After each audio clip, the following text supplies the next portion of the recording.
Good morning বন্ধুরা, সবাইকে জানাই ঈদের অনেক অনেক শুভেচ্ছা। সকালবেলা ভুলু মেঝেতে শুয়েছিল। আস্তে আস্তে গরম বাড়ছে, তাই মেঝেটা ঠান্ডা থাকায় ভুলু এখন মেঝেতেই শোয়। এটাতেও খুব আরাম পায়।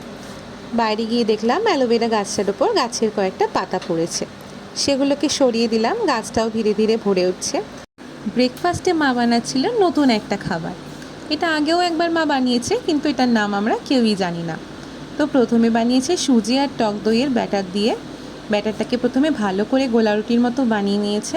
সেটাকে কিছুক্ষণ ঢাকা চাপা দিয়ে রাখার পর যখন সেটা আস্তে আস্তে তৈরি হয়ে এসছে, উপরে আলু, পেঁয়াজ, ধনেপাতা, বাদাম এগুলো দিয়ে একটা পুর বানিয়েছিল, সেটা ভালোভাবে দিয়ে উপর দিয়ে আবার ব্যাটারটাকে দিয়ে ঢাকা দিয়ে রেখে দিয়েছে।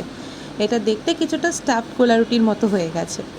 আর সব শেষে সর্ষের তেলের মধ্যে সর্ষে আর শুকনো লঙ্কা ফোড়ন দিয়ে সেটাকে কিছুক্ষণ ভালোভাবে নাড়িয়ে চাড়িয়ে নিয়ে এটার উপর দিয়েছে। এর সাথে কারি পাতা দিলেও ভালো হয়, কিন্তু কারি পাতা এই মুহূর্তে ছিল না। খাবারটা কিন্তু খুবই হেলদি, কারণ এটা যখন বানাতে গিয়ে কিন্তু এক ফোঁটাও তেল লাগেনি। তেল না দিলেই হয়, কিন্তু সামান্য একটু তেল দিয়েছিল যাতে জিনিসটা কড়াই থেকে উঠতে সমস্যা না হয়, আর উপর থেকে যা তেল দেওয়ার। এবার এটাকে কেটে নিলাম। আর এর সাথে ব্রেকফাস্টে ছিল চা, ডিম সেদ্ধ আর বিস্কিট। এটা দেখতে স্পঞ্জের মতো যেমনই ফ্লাফি আর নরম হয়েছিল, সেরকমই এটা খুব হেলদিও ছিল। আর ভুল্লু বেচারা সারাদিন শুধু নিজের জায়গা চেঞ্জ করে যাচ্ছে, একবার এখানে তো কখনো ওখানে। দুপুরবেলা ছিল চিকেন বিরিয়ানি আর স্যালাড। আমার আর বোনের বিরিয়ানি খুবই পছন্দের। তো দুপুরবেলা বিরিয়ানি খাওয়ার সময় প্রথমেই যেটা হয় সেটা হচ্ছে প্রথমে খোঁজ চলে যে লেগ পিসটা কোথায় গেল। এত বড় হয়ে যাওয়ার পরও এখনও কিন্তু মাঝে মাঝে বোনের সাথে লেগ পিস নিয়ে ঝামেলা হয় আমার। মাঝে মাঝে ও বলে আমি খাবো, তো কখনো আমি বলি আমি খাবো। তো যাই হোক, দুটো লেগ পিস ছিল আজকে। এরপরে দুপুরে দিলাম একখানা টানা ঘুম। ঘুম থেকে উঠে দেখি ভুল্লু মায়ের কোলে বসে বসে আদর খাচ্ছে আর লেজটাকে নাড়াচ্ছে। দেখো কি সুন্দর বসে বসে সুড়সুড়ি খাচ্ছে। এটা কিন্তু নতুন স্বভাব হয়েছে।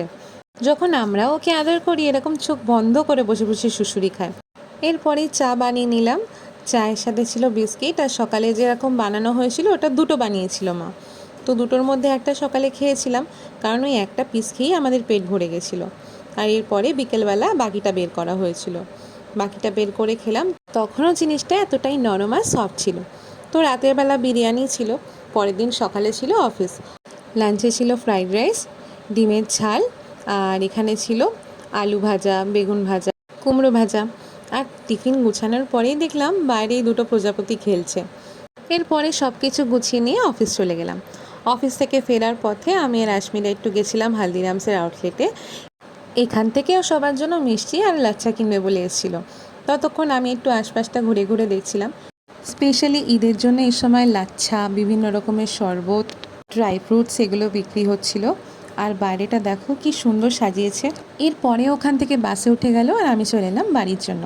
এসে দেখলাম বোন বানিয়েছে চিকেন স্যান্ডউইচ। চিকেন স্যান্ডউইচটা দেখতে যেরকমই হোক না কেন, টেস্টটা কিন্তু পুরো দোকানে ছিল। আর এই লাচ্ছাটা আশমিরা গিফট করেছে। এর সাথে মিষ্টিও দিয়েছিল, কিন্তু মিষ্টিটা এতক্ষণে খাওয়া হয়ে গেছে। তো এরপরে গল্পের বই নিয়ে বসেছিলাম কিছুক্ষণ। কাজের চাপে তো আর সেভাবে পড়া হয়ে ওঠে না, তাই যখনই সময় পাই একটু একটু গল্পের বইটা পড়ি। তো আজকে এটুকুই থাক, আবার আসবো একটা নতুন ব্লগ নিয়ে। তোমরা কিন্তু অবশ্যই আমার চ্যানেলটাকে সাবস্ক্রাইব করে দিও। টাটা, দেখা হবে একটা নতুন ভিডিওতে।